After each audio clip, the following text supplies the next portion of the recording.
मुच्यते। पूर्णस्य पूर्णमादाय पूर्णमेवावशिष्यते। ॐ शान्ति शान्ति शान्तिः। ॐ सहना भवतु सहनौ भुनक्तु सह वीर्यं कर्वावहै तेजस्विनावधीतमस्तु मा विद्विषावहै। ॐ शान्ति शान्ति शान्ति। सभी को वंदन। आज ब्रह्मलीन परम पूज्य स्वामी श्री माधवानंद गिरि जी महाराज, जिससे प्रेमपुरी संस्था और जो वेद से जुड़े हैं, जो रामायण से जुड़े हैं, जो भागवत से जुड़े हैं, जो सत्संग से जुड़े हैं, सभी को उनकी जानकारी है। दया गीता चिंतन माला हो या भजन संध्या सायं, सभी में आपके दर्शन आशीर्वचन का सालों साल हमें लाभ मिला। और हमारे संस्था के वरिष्ठ ट्रस्टी के रूप में रहे। आज एक दिवसीय प्रवचन रखने का अनुमोदन हमारे श्रद्धेय अध्यक्ष परम पूज्य स्वामी श्री विश्वेश्वरानंद गिरि जी महाराज ने दिया है। तो जो उनकी यहाँ प्रेमपुरी में आश्रम में आते थे और 2019 में जो आखिरी प्रवचन अंतिम दिन उनका हुआ, उसी को लेके हम पूज्य महाराज जी को सुनेंगे। बहुत ही सुंदर प्रवचन है। चेतन और चेतना की बहुत प्यारी बात की है उन्होंने। यह प्रवचन हम बड़े आनंद और बड़े भाव से सुनेंगे, ऐसी आप सबको प्रार्थना। साथ ही हमारे साथ जुड़े हुए भाई समान और अपनी संस्था के ट्रस्टी प्रकाश मेहता तथा अपने दुबे जी जो कर्मिष्ठ हमारे स्टाफ मेंबर हैं, उनके साथ विचार विमर्श करने के बाद यह एक दिवसीय भावांजलि के रूप में हम परम पूज्य ब्रह्मलीन माधवानंद गिरि जी को सुनेंगे। कल से परम पूज्य काशीणी गुरुदेव गुरु शरणा जी महाराज हमारे बीच में उपस्थित होंगे और उनके प्रवचन हम लगातार सुनेंगे अगस्त में। तो सभी में आप आनंद लें और दुनिया पर कार्यक्रमों में भी आप बराबर ज्वाइंट हो। ईश्वर से प्रार्थना करते हैं कि बहुत ही जल्द हम प्रेमपुरी में आमने सामने मिले। आप सबको वंदन करते हुए, संतों को वंदन करते हुए, ओम ओम ओम। बोलो सच्चिदानंद भगवान की जय। हरि ओम। विश्वसर्ग विसर्गादि नवलक्षण लक्षितम् श्रीकृष्णाख्यं परं धाम जगद्धाम नमामि तत्। बर्हापीडं नटवरवपुः कर्णयोः कर्णिकारम् व्यम्भ्रदवासः कनककपिशं वैजयन्तीं च मालाम्। रन्ध्रान् वेणोरधरसुधया पूरयन् गो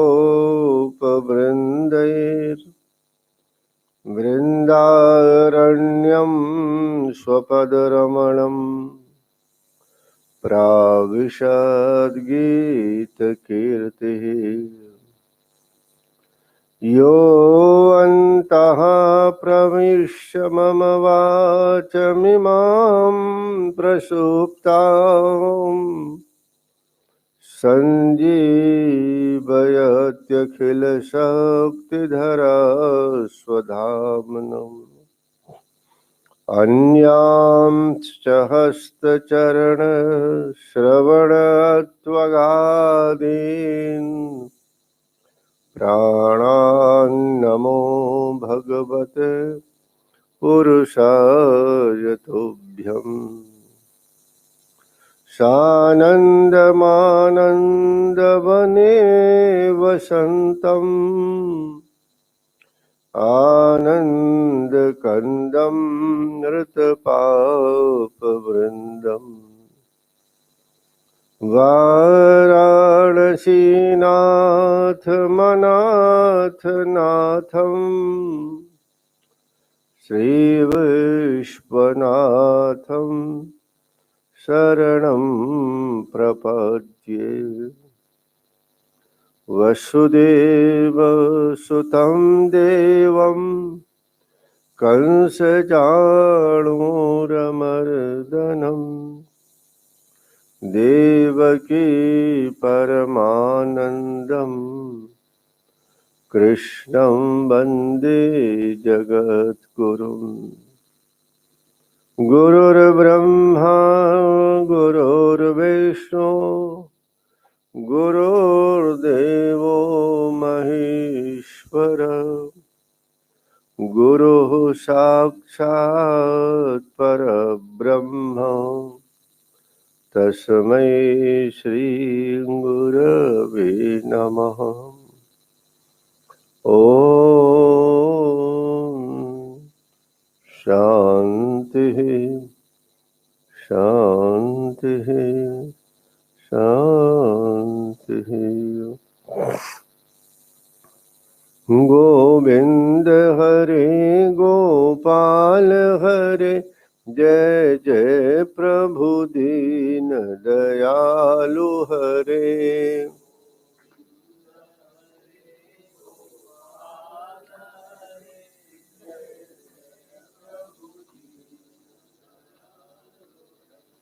घनश्याम हरे नंदलाल हरे जय जय यशोदा के लाल हरे।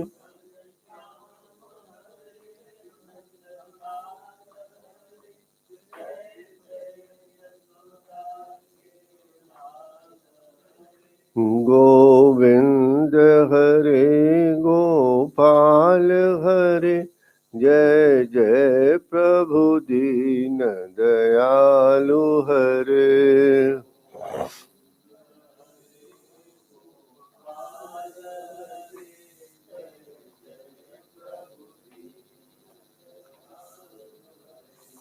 सुख धाम हरे श्री राम हरे सीतापति राजा राम हरे।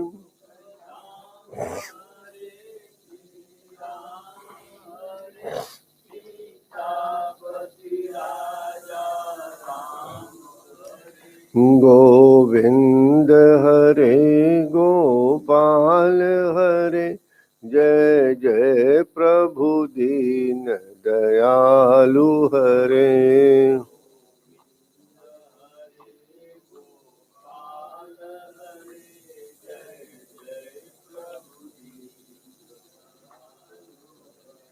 जय बोलो यशोदा नंदन की जय मोहन की मन मोहन की।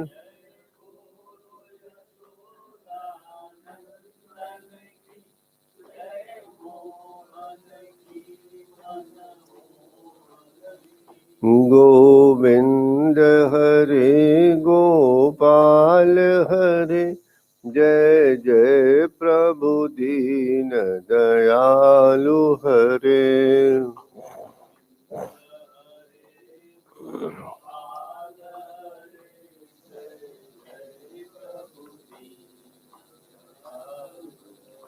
जय ज्योति स्वरूप निरंजन की, जय कष्ट हरण नारायण की।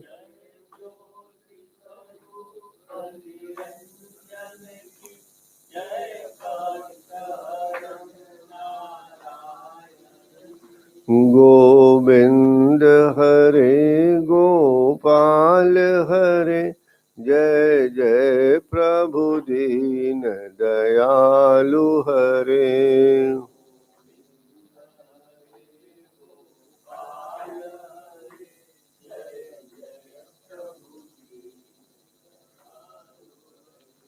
बोलो सच्चिदानंद भगवान की जय। सच्चिदानंद रूपाय विश्वोत्पत्त्यादिहेतवे, तापत्रय विनाशाय श्रीकृष्णाय वयं नुमः। श्रीमद् भगवद गीता का छठा अध्याय 20 और 21 नंबर का मंत्र। ओम श्री परमात्मने नमः। श्री भगवानुवाच यत्रोपरमते चित्तम् निरुद्धं योगसेवया, यत्र चैवात्मनात्मानं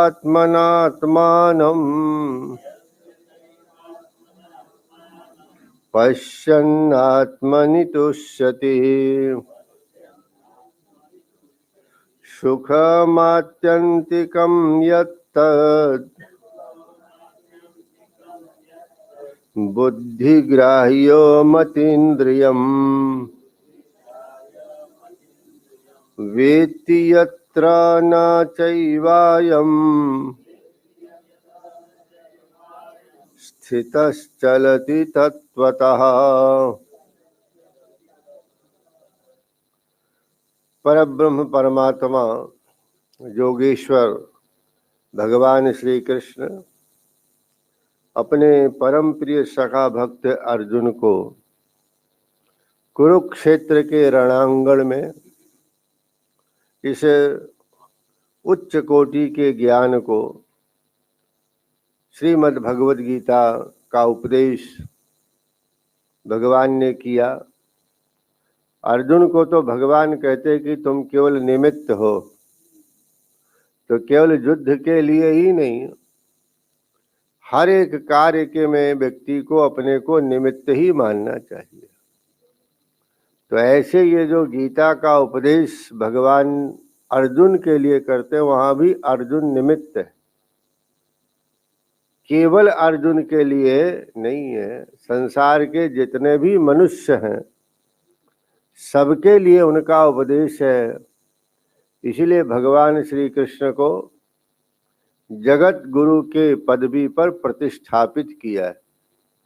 कृष्णम वंदे जगत गुरु, इसका मतलब होता है संसार के अंतर्गत जितने भी मनुष्य हैं सभी उनके द्वारा ज्ञान प्राप्त कर सकते हैं।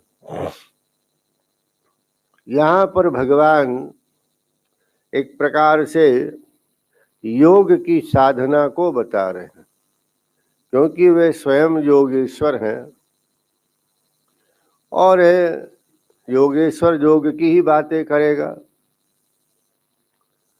तो वह योग की साधना जिसमें एक का नाम है ध्यान। ध्येय चिंतायाम ध्यातु से ध्यान शब्द बना हुआ है। तत्र प्रत्येकतानता ध्यानम और ध्यानम निर्विषयम मनः, ऐसा बात शास्त्रों के अंतर्गत प्राप्त होते ध्यान के विषय में। तो यहाँ पर भगवान ने कल का जो प्रसंग था 20वें मंत्र का, उसमें भगवान ने जो उपदेश किया है वह क्या है कि हर एक व्यक्ति अपने जीवन में अधूरा नहीं रहना चाहता है, उसको पूर्णता की प्राप्ति की इच्छा रहती है कि हम पूर्णता की प्राप्ति करें। लेकिन आप जिस संसार में रहते हैं उस संसार में आज तक किसी भी व्यक्ति को सांसारिक दृष्टि से पूर्णता की प्राप्ति हुई है क्या? बहुत ही महान से महान पुरुष हुए, हमारी दृष्टि में तो वे तो सर्वोच्च शिखर पर विराजमान है, लेकिन हमने कई ऐसे विद्वान पंडितों के मुख से, बहुत ही उच्च कोटि के संगीतज्ञ कलाकारों के मुख से, बहुत ही उच्च कोटि के आर्टिस्ट चित्रकारों के मुख से, बहुत ही उच्च कोटि के शिल्पी मूर्तिकारों के मुख से, अथवा और भी संसार के अंतर्गत जो विशेष विशेष कार्य करने वाले व्यक्ति हैं और उसमें उन्होंने बहुत ही उच्च कोटि का स्थान प्राप्त किया है, लेकिन वे भी कहते हैं कि अभी भी हमको बहुत कुछ सीखना है, अभी हम विद्यार्थी ही हैं।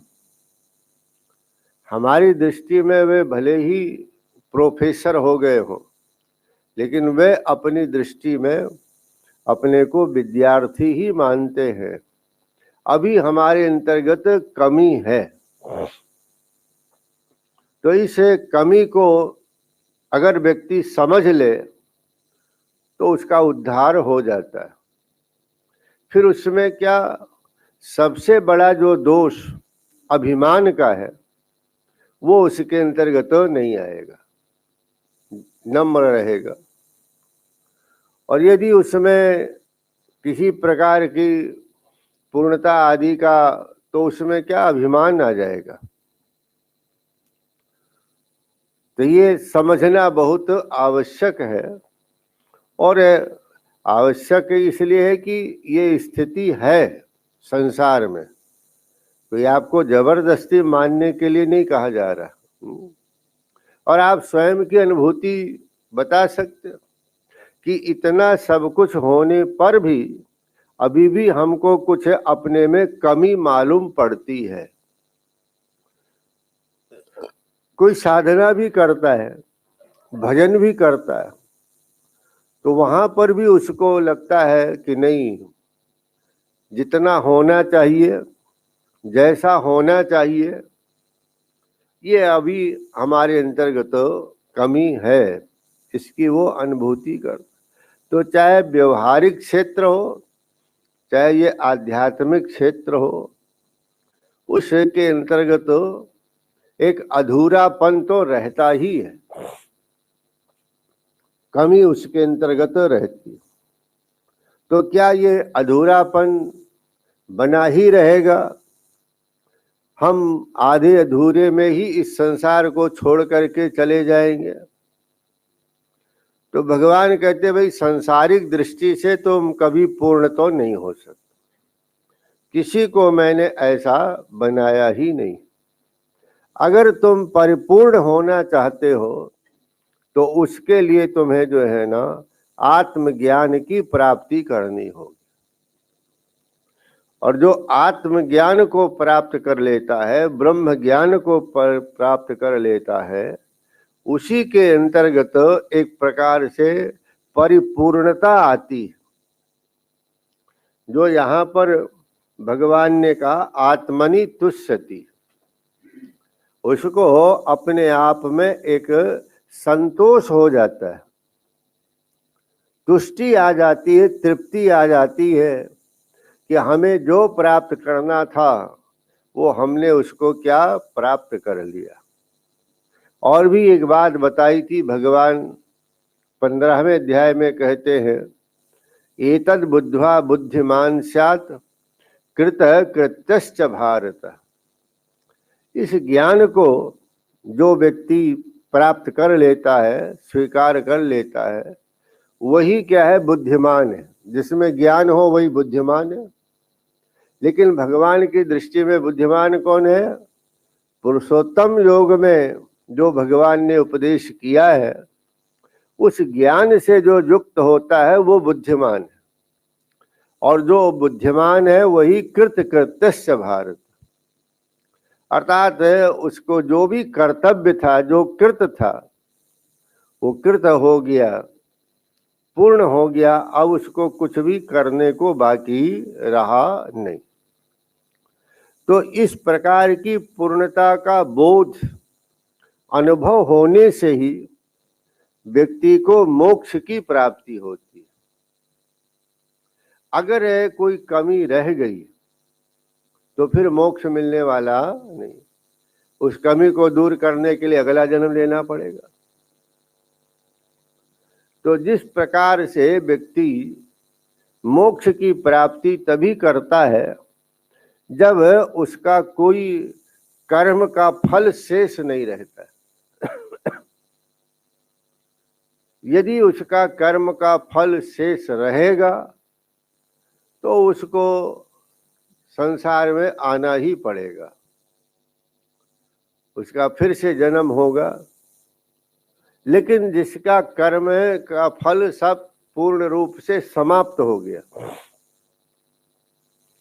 तो फिर उसको क्या होगा? मोक्ष की प्राप्ति हो जाए। ऐसे ही जिस व्यक्ति के ज्ञान में कोई अब शेष नहीं रहा, अगर जैसे कर्म शेष नहीं रहा तो मोक्ष की प्राप्ति हो जाएगी, ऐसे ज्ञान में भी कुछ शेष नहीं रह गया तो उसे मोक्ष की प्राप्ति हो जाएगी।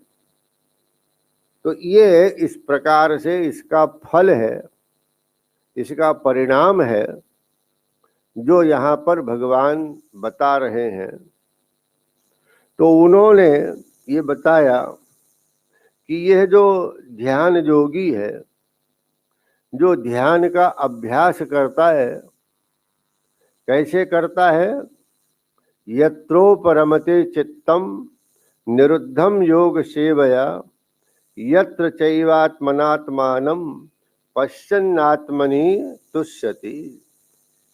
अर्थात उसका चित्त क्या हो जाता है? उपराम हो जाता है। उपराम ही उपरति है। तो ज्ञान की प्राप्ति के लिए 6 साधन होना चाहिए। उसको साधन संपत्ति बोलते, 6 साधन संपत्ति। तो वो से साधन में क्या क्या होना चाहिए? विवेक, वैराग्य, षट संपत्ति, मोक्ष की इच्छा, और उस षट संपत्ति में उपरति भी आती है।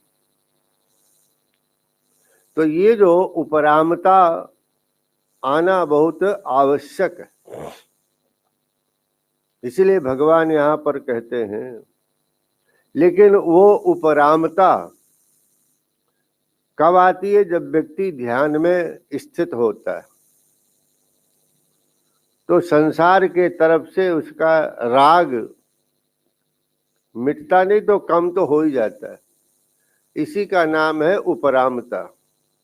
उपेक्षा भी कह सकते हैं उसको। एक होती अपेक्षा और एक होती है उपेक्षा। अनपेक्षा सुचिर दक्षा उदासीनो गतव्यत। अर्थात जिसकी कोई अपेक्षा रही ही नहीं, इसीलिए अनपेक्ष हो गया। जो अनपेक्ष है वही उपराम है, उसी में उपरति है।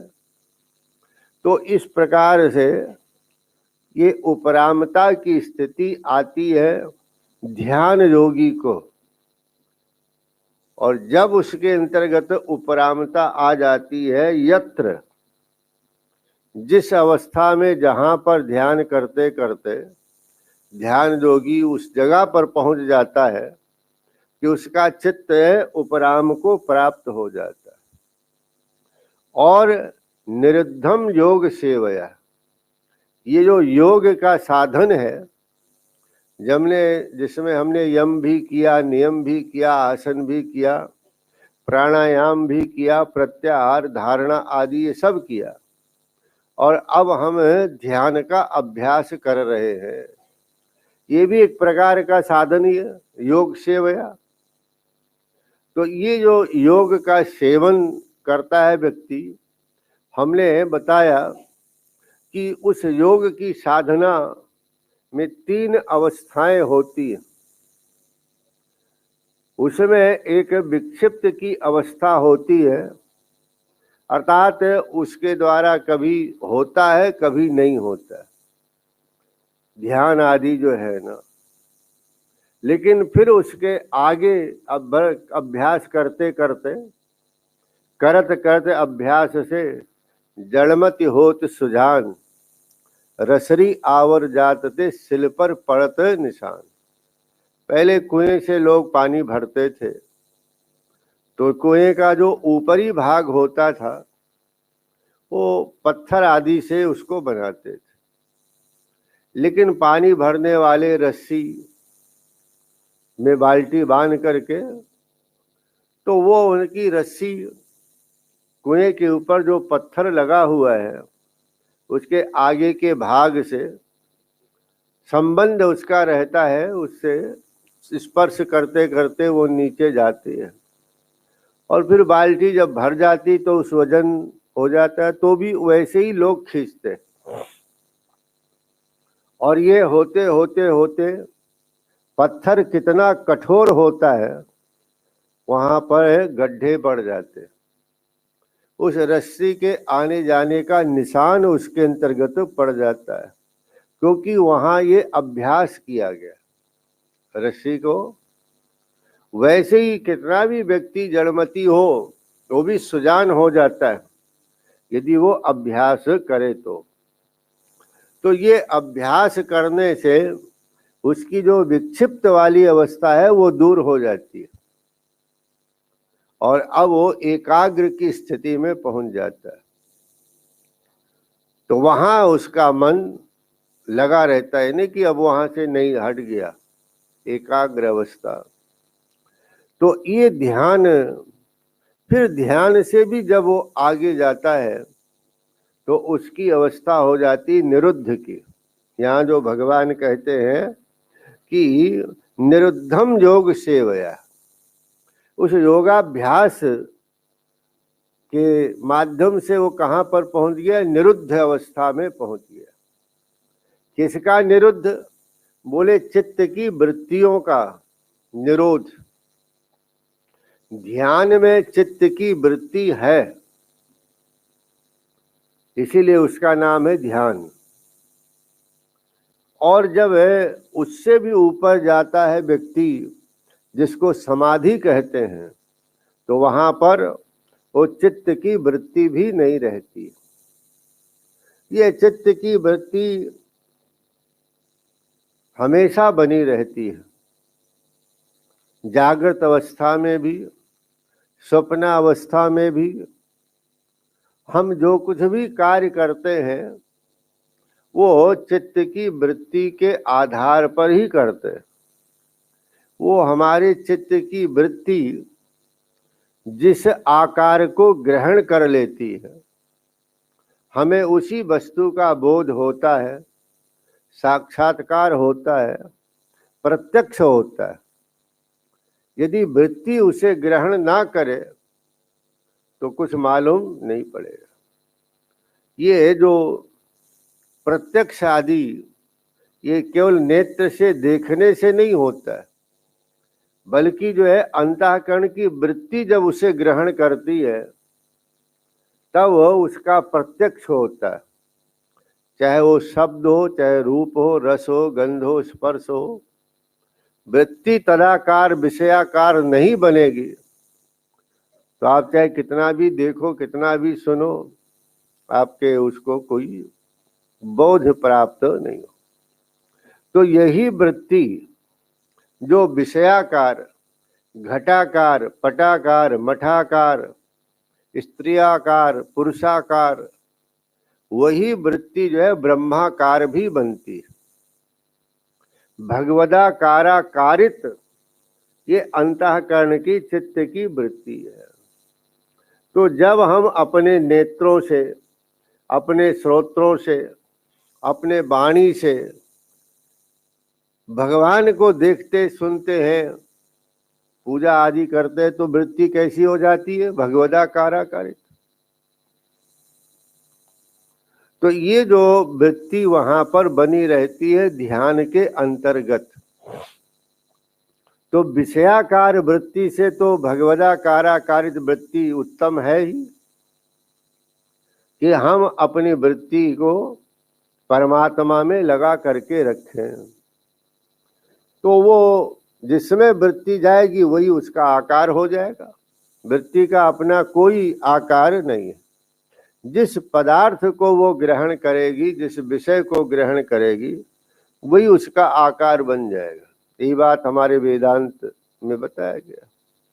तो जब आप साधन करने लग गए, पूजा करने लग गए, पाठ करने लग गए, जप करने लग गए, ध्यान करने लग गए, अगर एकाग्र चित्त से, तब आपकी जो वृत्ति है वो हो संसार विषयक ना हो करके परमात्मा विषयक हो जाती है। तो उस वृत्ति का आकार समझो वही बन गया। भगवदाकाराकारित अंतःकरण की चित्त की वृत्ति बनी। तो ये बनी रहे, इसी के लिए ध्यान है। और जितना हम और साधन करते हैं,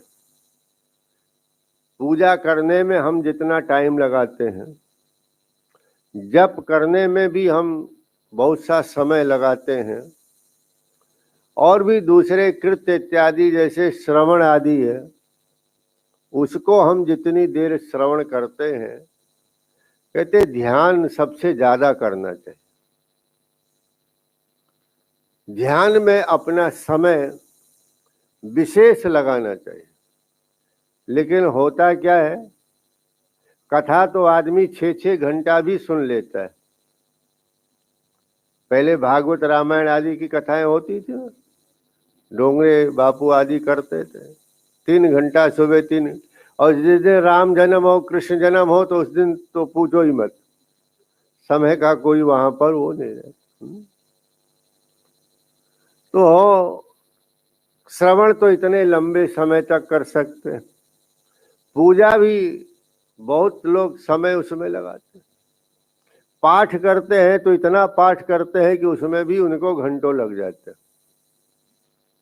ऐसे साधन, तो उसमें तो हम समय लगा सकते हैं, क्योंकि उसमें एक प्रकार का जो क्या होता है कि संसार विषयक वस्तु पदार्थ इत्यादि वो सब उसके अंतर्गत जुड़े लेते। लेकिन ध्यान कितनी देर हम करते हैं? तो लोग कहते हैं अगर 10 मिनट भी हो जाए तो बहुत अच्छी बात है। 10-15 मिनट भी नहीं बैठ सकते हैं लोग। ये अभ्यास करने वालों की बात है। कई ऐसे जगह पर अभ्यास कराया जाता है जहां पर आपको और कुछ नहीं, ना पूजा करना है, ना पाठ करना है, ना जप करना है, ना तप करना है, ना कोई व्रत करना है। बस आपको मौन होकर के बिना किसी से मिले जुले, गुजरात में भी एक ऐसा स्थान है, वो नाम मैं भूल रहा हूँ, तो वहां पर वो का आश्रम है, तो वहां लोग जाते हैं तो उनको एक कमरा दे दिया जाता है। अब कितने दिन उनको उसमें रहना है वो अपना निश्चित कर लेते। तो उसके अंदर अब आप जा करके रहो, वहां आपको और कुछ नहीं करना है, वहां बस केवल आप अकेले ही हैं, ना आपके परिवार का कोई होगा ना हो। यहाँ तक कि आपका भोजन पानी भी बाहर से वहां एक ऐसी खिड़की है, वहां रख दिया जाएगा, आप उसमें से ले लो। किसने दिया वो भी आप नहीं देख पाओगे, और बात तो करना ही नहीं। 2-4 दिन में ही लोग घबराले हो गया, हमको नहीं। बिना लोगों से मिले बात किए, ये सब किए, रहा ही नहीं जाता है। अगर है अपने पास समय है तो हम उसको समय बिताने के लिए करना है कुछ काम। तो पहले लोग अंताक्षरी करते थे ना, तो भक्त कवियों की जो कविताएं होती थी उस पर होती थी, और आजकल फिल्मी गानों पर होती है। तो ऐसे ऐसे आते हैं कि जिनको सैकड़ों फिल्मी गाने का वो पहली दूसरी लाइन याद रहती है, उस पर अंताक्षरी करते आजकल के लड़के लड़कियां। पहले आप लोगों ने भी किया होगा बचपन में, तो उसमें कौन कौन से दोहे, चौपाई या और कुछ हम बोलते थे, इस समय बदलता है तो इस प्रकार। तो किसके लिए बोले? समय बिताने के लिए, टाइम पास करने के लिए, कुछ ना कुछ करना ही पड़ेगा, तो उसमें अच्छा ही काम करो। तो इस प्रकार से, क्योंकि लोगों का जो खाली समय है वो व्यतीत नहीं कर पाते, इसलिए अखबार पढ़ते हैं, टीवी देखते हैं, और भी क्या क्या साधन है सब उसमें लगे हुए रहते हैं। क्योंकि वो सब अगर हटा दिया जाए, अब आज के युग में है, कहते हैं अगर एक आदमी से 2 दिन उसका मोबाइल छीन लो तो देखो कितना वो शांत रहता है। जब मोबाइल नहीं था तब क्या लोगों के कामकाज नहीं होता था क्या? लेकिन अब वो इतना जरूरी बन गया है, या हमने उसको आवश्यक इतना बना लिया है कि अब लगता है कि अगर वो नहीं रहेगा तो हमारा काम कैसे चलेगा। ऐसे और भी साधन इत्यादि हमने उनके अधीन बन गए। तो ऐसी भी साधना होती है जहां पर आपके अतिरिक्त और कोई दूसरा कुछ भी नहीं होता है, केवल आप अकेले होते हैं और ध्यान करना होता है। ऐसे बहुत से केंद्र हैं ध्यान आदि के, लेकिन वो अधिक समय तक लोग उसमें वो रह भी नहीं पाते हैं, और ध्यान तो कितनी देर उनको लगेगा जो सही अर्थ में ध्यान है, अभ्यास करने से हो जाता है। अमुक अमुक साधक योगी हैं जो 2-2, 4-4 घंटा, 6-6 घंटा ध्यान करते हैं। तो जो ध्यान की साधना में लग गया उसको और दूसरी साधना करने की उतनी आवश्यक नहीं है। पूजा करने की, पाठ करने की, जप करने की, अथवा मंदिरों में जा करके दर्शन करने की, ये सब किसके लिए है? कि हम ध्यान को अच्छी प्रकार से कर सके। और यही सब करते रहे, ध्यान ही नहीं किया तो उसका जो लक्ष्य है वो हमको प्राप्त ही नहीं हुआ। तो जब भगवान कहते हैं कि ध्यान की साधना व्यक्ति करता है, तब जो है उसकी एकाग्रता उसमें आती है, एक विषय को पकड़ करके रखता है, परमात्मा के स्वरूप के चिंतन में वो लगा हुआ रहता है। ध्यान करते करते करते करते अब उसकी जो है कक्षा और एक ऊपर चली जाती है, जहां उसके चित्त की वृत्ति का निरोध हो जाता है। यत्रोपरमते चित्तम निरुद्धम योग सेवया, संसार से उपराम हो गया और अंदर क्या हो गया? निरुद्ध हो गया। तब वो समाधि में पहुंचता है।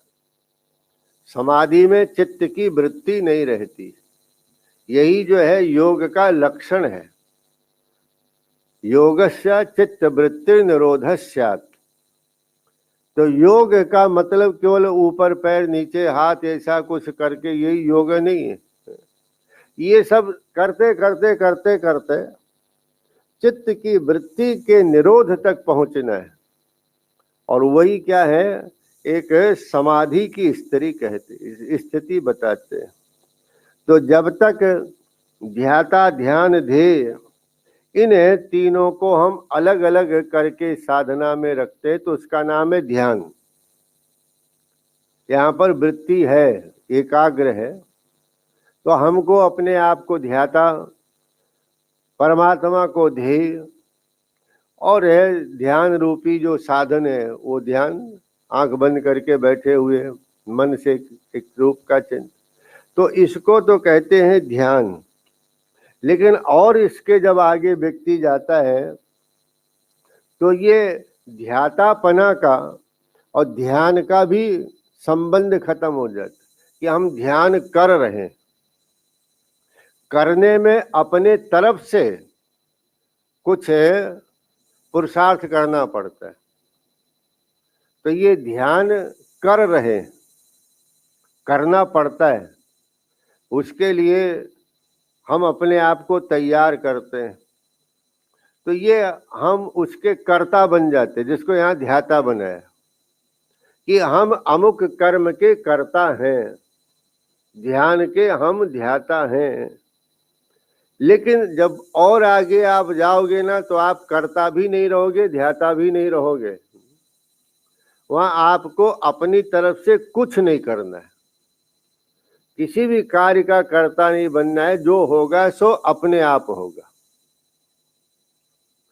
तो जो आत्मज्ञान ब्रह्म ज्ञान है उसके लिए ये हमारा जो है शरीर या इंद्रिय मन बुद्धि, उसके द्वारा कुछ हो ही नहीं सकता है।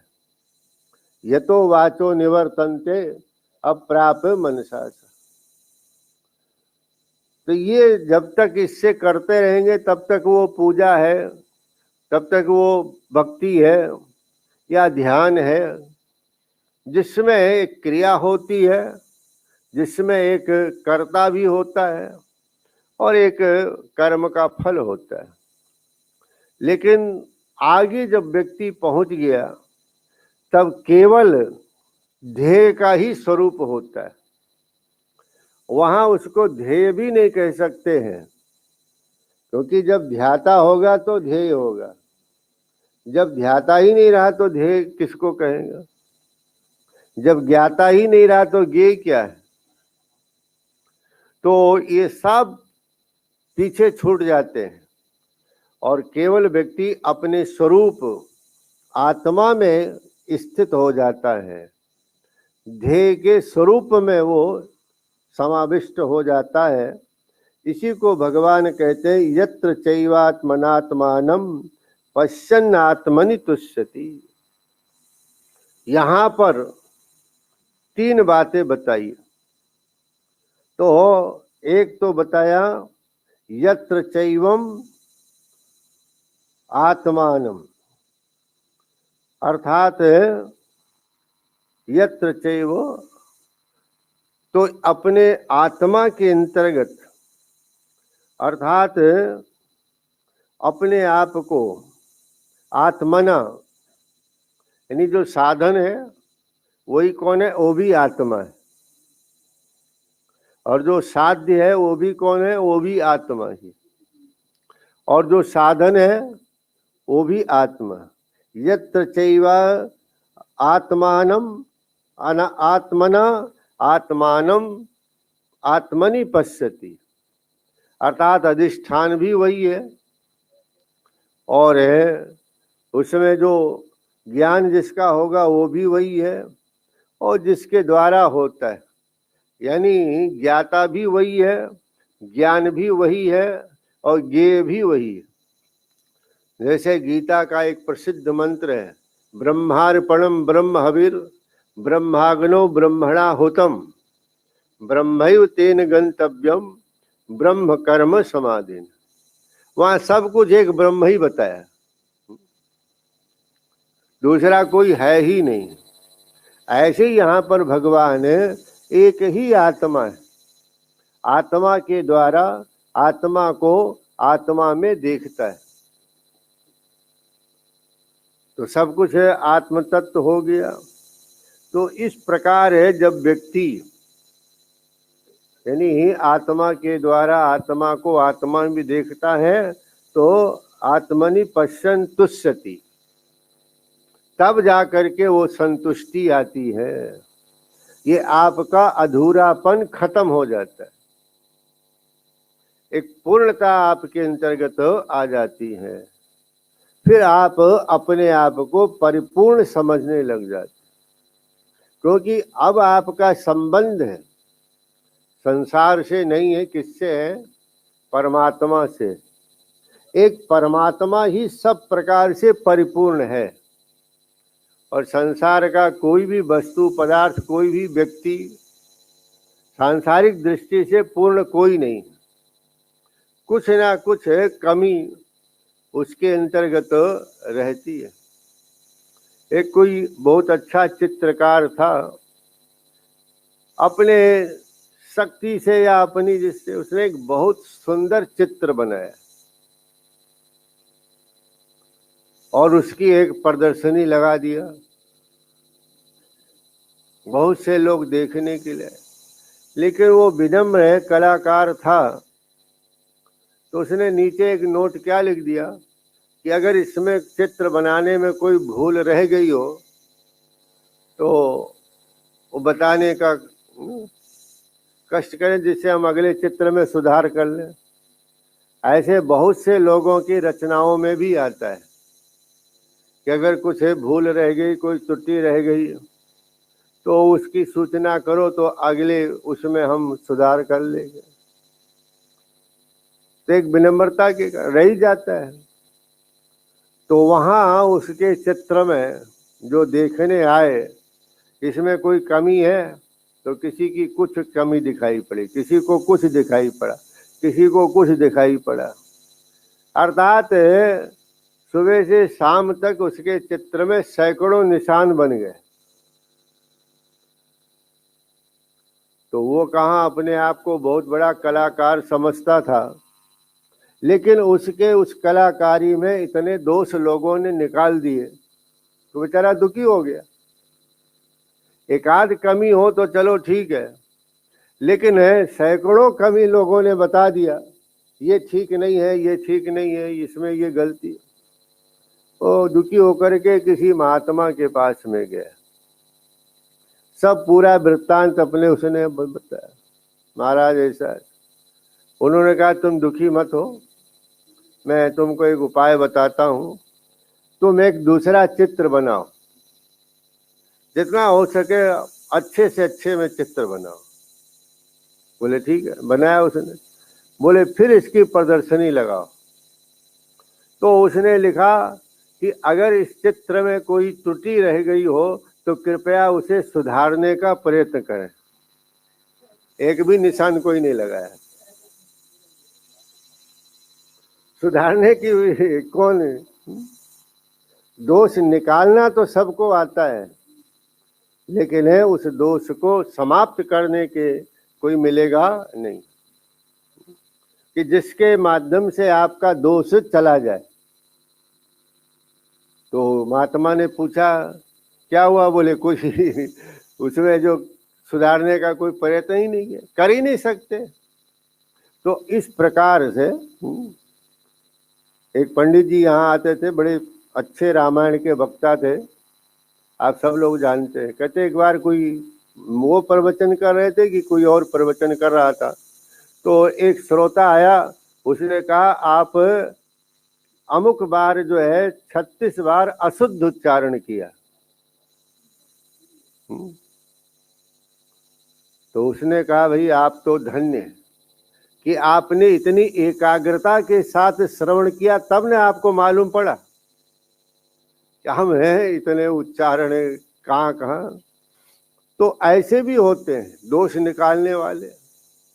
तो क्योंकि संसार है ही ऐसा, जड़ चेतन गुण दोषमय, विश्व कीन करतार, संत हंस गुण गहे पे परिहर बार। एक परमात्मा ही निर्दोष है, निर्दोषम ही समम ब्रह्म, जिसमें कोई दोष नहीं। जब उसके साथ आपका संबंध जुड़ जाएगा तो आप भी क्या निर्दोष हो जाएंगे, समत्व आ जाएंगे। उसमें कोई कमी नहीं है तो आप में भी कोई कमी नहीं रहेगी। आप क्या है परिपूर्ण हो जाएंगे, पूर्णता का बोध आपको होने लग जाएगा। वही तृप्ति है, वही संतुष्टि है, वही एक प्रकार का क्या है कृत होना है। और उस स्थिति में जब व्यक्ति पहुंच जाता है तो भगवान और उसको यहाँ पर बताते हैं, सुखम आत्यंतिकम यत्तत् बुद्धिग्राह्यो मतीन्द्रियम वेति यत्र न चैवायम स्थितस्य चलति तत्वतः। सुखम आत्यंतिकम अर्थात ऐसा सुख जो आत्यंतिक सुख है, और जो कैसा है अतीन्द्रियम अतीन्द्रिय, और वो कैसा है बुद्धिग्राह्यम। ये तीन उसके विशेषण है, तो ये समझना। तो ऐसा जो सुख है, और उस सुख का जब व्यक्ति अनुभव करता है तो फिर है वो किसी भी प्रकार से अर्थात उस सुख की अनुभूति करने से फिर उसका चित्त इधर उधर नहीं जाता है। वेति यत्र न चैवायम स्थितत् चलसि तत्वतः, अर्थात वो ध्यान जोगी फिर उसे सुख की अनुभूति करने से क्या विचलित नहीं होता है, उसको कोई उसे सुख की अनुभूति से बाहर निकाल नहीं सकता, वो इस स्थिति में पहुंच जाता है। तो एक तो आत्यंतिक सुख, मनुष्य यही चाहता है कि हमें आत्यंतिक सुख मिले। आत्यंतिक का मतलब सब जगह, सबसे और सब समय, हर काल में, हर व्यक्ति से और हर जगह। तो ऐसा सुख केवल परमात्मा ही दे सकता है, क्योंकि वही सब जगह है, वही सब में है, और वही जो है सर्वत्र भी है। तो इस प्रकार से सभी काल में, सभी वस्तु में और सभी स्थान में अगर है सुख परमात्मा का है तो आपको वहाँ सब जगह मिलेगा। इसी का नाम है आत्यंतिक सुख। और संसार का जो है वो क्षणिक है, कहीं पर मिलेगा कहीं नहीं मिलेगा, किसी से मिलेगा किसी से नहीं मिलेगा, कभी मिलेगा और कभी नहीं मिलेगा। लेकिन आत्यंतिक सुख का मतलब सदा सर्वदा के लिए, तो ये जो है आत्यंतिक सुख है। लेकिन ये सुख अतीन्द्रिय है।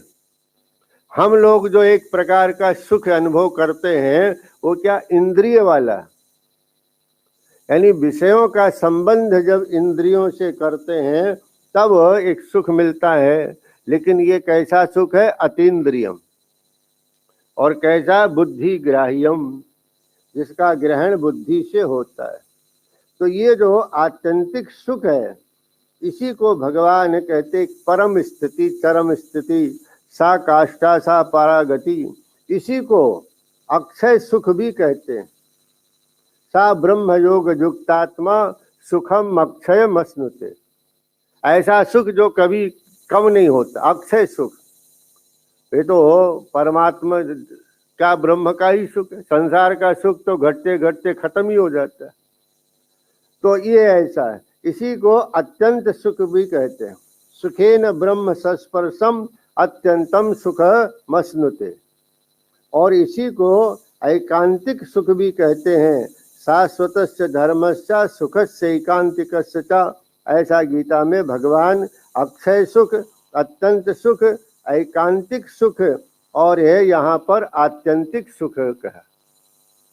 तो ये सुख का अनुभव उस व्यक्ति को होता है, अनुभव करता है उसको अपने आप को सुखी होने का। और ये कैसा है अतीन्द्रिय। संसार के जो भी विषय सुख है वो इंद्रिय से जुड़े हुए हैं, और वो क्या एक प्रकार से रजोगुणी। लेकिन ये तो इसमें कोई गुण ही नहीं है। फिर उसके पश्चात कहते हैं एक सुख है और भी है जो सुषुप्ति का है। लोग कहते हैं सुखम अहम अस्वाप्सम नाहम किंचित अवेदिशम। तो जो इंद्रियों के द्वारा भोग करके सुख प्राप्त होता है उसमें पराधीनता है। विषय नहीं मिलेंगे तो आप सुखी नहीं हो सकते। ये पराधीनता उसके अंतर्गत है। लेकिन इसमें कोई पराधीनता नहीं, क्योंकि आपसे अलग कोई विषय की वहां पर जरूरत ही नहीं और उसके बगैर। इसीलिए इसको कहते हैं अतीन्द्रिय, इंद्रियों का वहां पर। और क्या बुद्धि ग्राह्यम, ये एक प्रकार से क्या बुद्धि ग्राह्य है। ऐसे समाधि में बुद्धि आदि का भी वहां पर नहीं रहता है, और मन या बुद्धि से जो कुछ भी ग्रहण किया जाता है वो प्राकृतिक ही होता है, जड़ ही होता है, क्योंकि ये भी जड़ ही है। जड़ से जड़ का ही ग्रहण होगा, चेतन का नहीं। गीता में भगवान ये मन और बुद्धि को एक प्रकार से कहा कि ये अपरा प्रकृति है। अपरा प्रकृति के अंतर्गत भूमिरापो नलो वायु खम मनो बुद्धिरेवचा अहंकारम इतीयम में भिन्ना प्रकृति रष्टता। ये 8 चीजें अपरा प्रकृति हैं। तो ये जो अपरा प्रकृति रूप ये हैं मन बुद्धि आदि भी, तो ये जड़ है। तो इनसे केवल जड़ वस्तुओं को भी ग्रहण किया जा सकता है। जो परम चैतन्य सच्चिदानंद स्वरूप आत्मा है, उसके लिए वो इंद्रिय भी कुछ नहीं कर सकती है, मन भी कुछ नहीं कर सकता है, बुद्धि भी कुछ नहीं कर सकती। इसीलिए उसका तो है क्या है, निषेध किया। यो बुद्धे परतस्तु सा, जो बुद्धि से भी परे वो आत्म तत्व है। लेकिन यहाँ एक जो कहा कि बुद्धि ग्राह्यम, तो ये वैसे ही है जैसे दर्पण में सूर्य दिखाई पड़ता है। तो दर्पण में सूर्य है क्या? सूर्य तो आकाश में है, लेकिन दर्पण में भी दिखता है। क्यों दिखता है? क्योंकि दर्पण स्वच्छ होता है। सूर्य का प्रकाश दीवार पर भी पड़ता है, लेकिन वहां सूर्य नहीं दिखता है। धरती पर पड़ता है, लेकिन वहां सूर्य नहीं दिखता। तो जो वस्तु जितनी अधिक स्वच्छ होगी, उसमें उतना ही जो है सूर्य का एक प्रकार से प्रतिबिंब पड़ेगा। ऐसे हमारी जो बुद्धि है वो जितना शुद्ध होगी, उसमें उस चैतन्य आत्मा का प्रतिबिंब पड़ता है। तो वो प्रतिबिंब के कारण हम उसको बुद्धि ग्राह्यम कहते हैं, क्योंकि वास्तव में वो बुद्धि ग्राह्य भी नहीं है। उसका केवल प्रतिबिंब बुद्धि में पड़ता है। तो ये भी समझ करके हमको और ऊपर जाना है कि उस, इसीलिए गीता में भगवान कहते हैं आत्मना आत्मानम आत्मनि पश्यति। बुद्धि भी उसको नहीं, आत्मा के द्वारा ही चेतन को ग्रहण कर सकता है। तो आपका जो आत्मा चेतन है, परमात्मा भी चेतन है, तो चेतन का चेतन से संबंध हो सकता है। इस बात को भगवान ने यहाँ पर बताया, और यही जो है संतोष का, परम सुख का कारण भी है। तो ऐसा जो है संतोष और सुख का अनुभव आप सब लोग करें। बोलो सच्चिदानंद भगवान की जय। ओम शांति शांति शांति।